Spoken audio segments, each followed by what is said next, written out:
जालोर में श्रावण मास में कथा को लेकर धार्मिक माहौल गर्मा गया है। हालांकि प्रशासन कथावाचक को रवाना कर राहत महसूस कर रहा है, लेकिन संत की सक्रियता प्रशासन के लिए चिंता पैदा कर रही है। यह रिपोर्ट देखिए।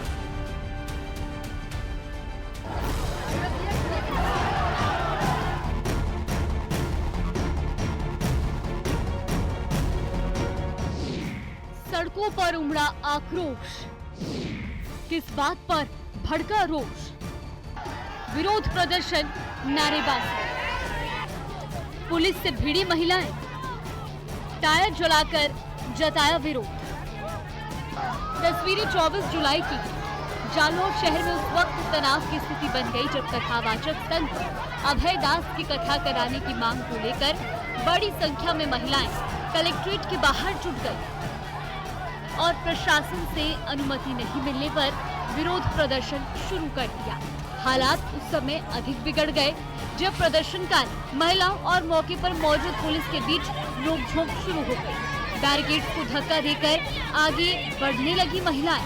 दूसरी ओर पुलिस ने भी भीड़ को नियंत्रित करने के लिए मोर्चा संभाल लिया।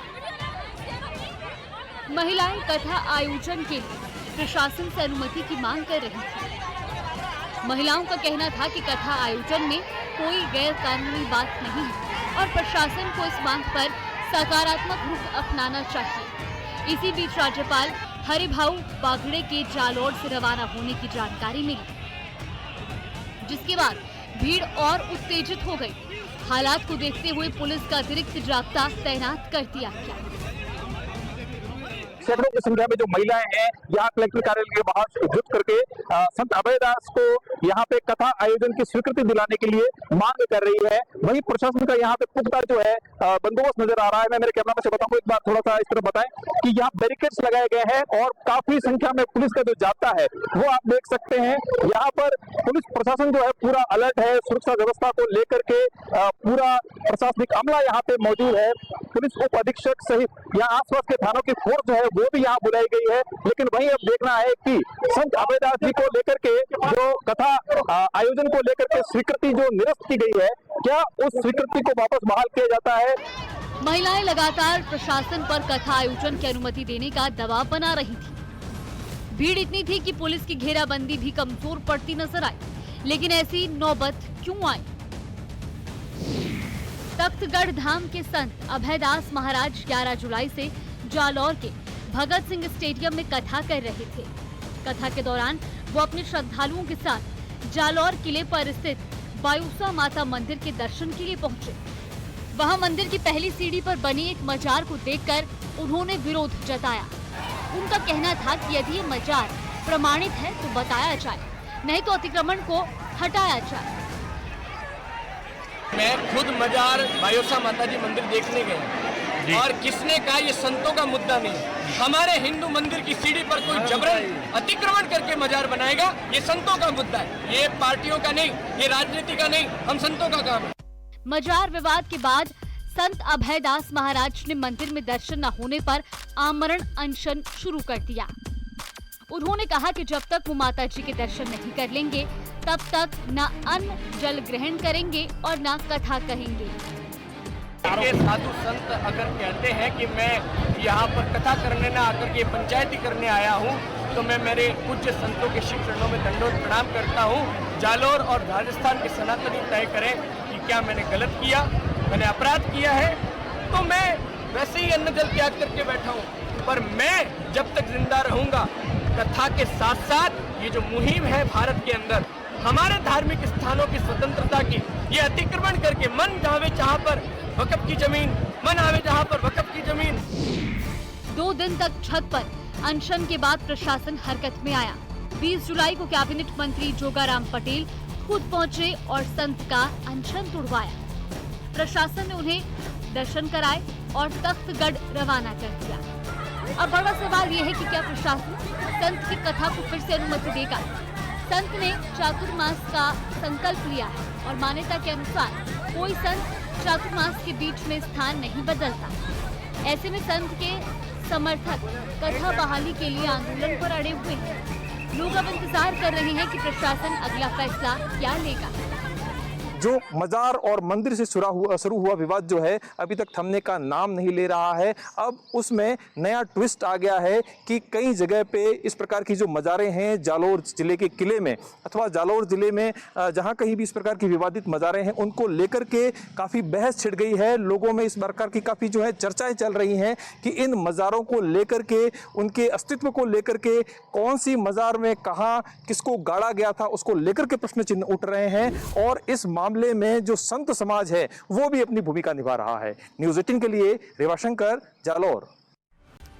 उपराष्ट्रपति जगदीप धनखड़ के पद से इस्तीफे के बाद राजस्थान में बीजेपी की सियासत में नया नैरेटिव बनता नजर आ रहा है। सियासत की समझ रखने वाले मानते हैं कि प्रदेश बीजेपी को अब जाटों को साधने के लिए नए सिरे से सियासी प्रयास करने होंगे। यह रिपोर्ट देखिए।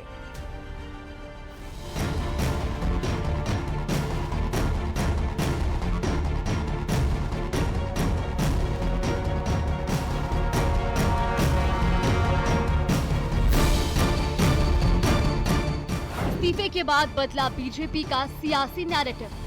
जाटों को साधने की कोशिश हुई एक्टिव। जिस सियासत में हर घटना एक मौका और एक अवसर मानी जाती है, उसमें देश के दूसरे सबसे बड़े पद से इस्तीफे पर कैसे न बवाल मचता।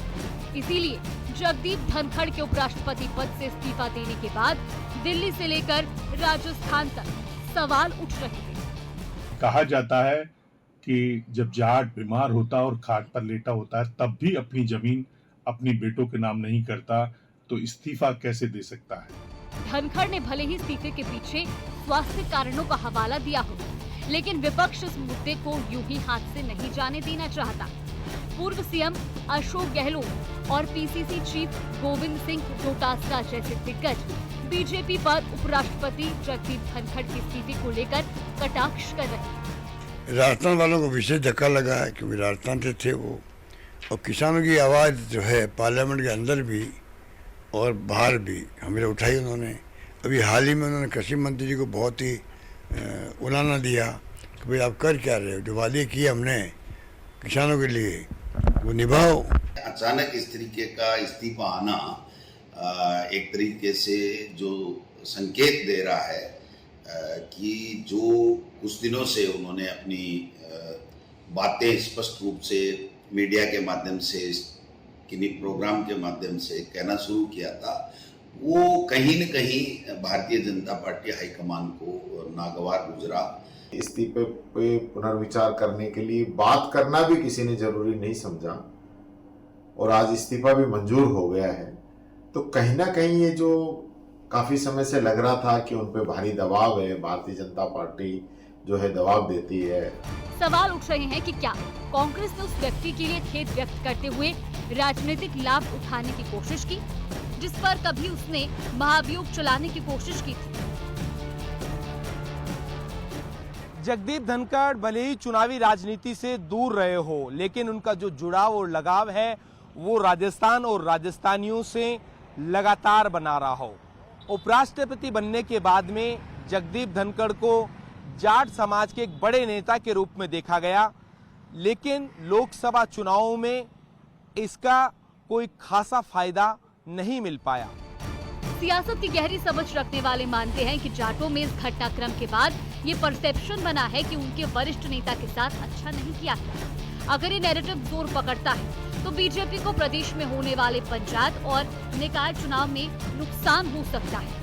इस डैमेज कंट्रोल के लिए बीजेपी प्रदेश में मंत्रिमंडल में जाट समाज के प्रतिनिधित्व को बढ़ा सकती है।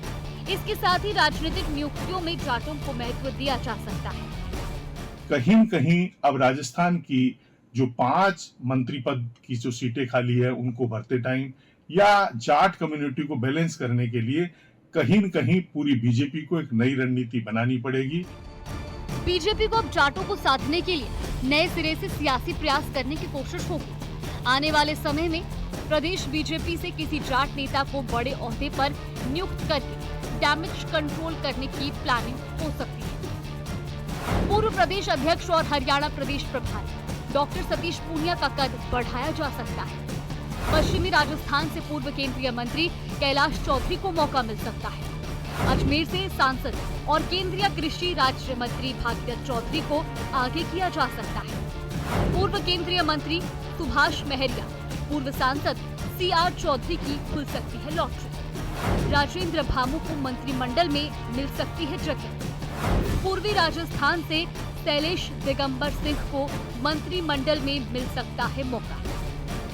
हालांकि बीजेपी की ओर से प्रदेश की जाट सियासत से जुड़े सवाल पर सीधे टिप्पणी करने से बचा जा रहा है। प्रदेश अध्यक्ष मदन राठौड़ ने कहा कि बीजेपी जाति की राजनीति नहीं करती है। देखिए, पहली बात तो मैं ये स्पष्ट करना चाहता हूँ कि हमारी जातिवादी राजनीति नहीं है। हम सर्व समाज का विकास करना चाहते हैं, सर्व समाज को साथ लेके चलना चाहते हैं। सभी जो मेहनत करता है, जो अच्छा सेवक है, उसको सेवा करने का अवसर जरूर मिलना चाहिए। इसमें कहीं कोई जाति के हिसाब से नहीं चयन होता है कि इस जाति का व्यक्ति सेवा नहीं भी करता है, फिर भी क्योंकि जाति का है इसलिए लेना है, ऐसा कुछ भी नहीं होता।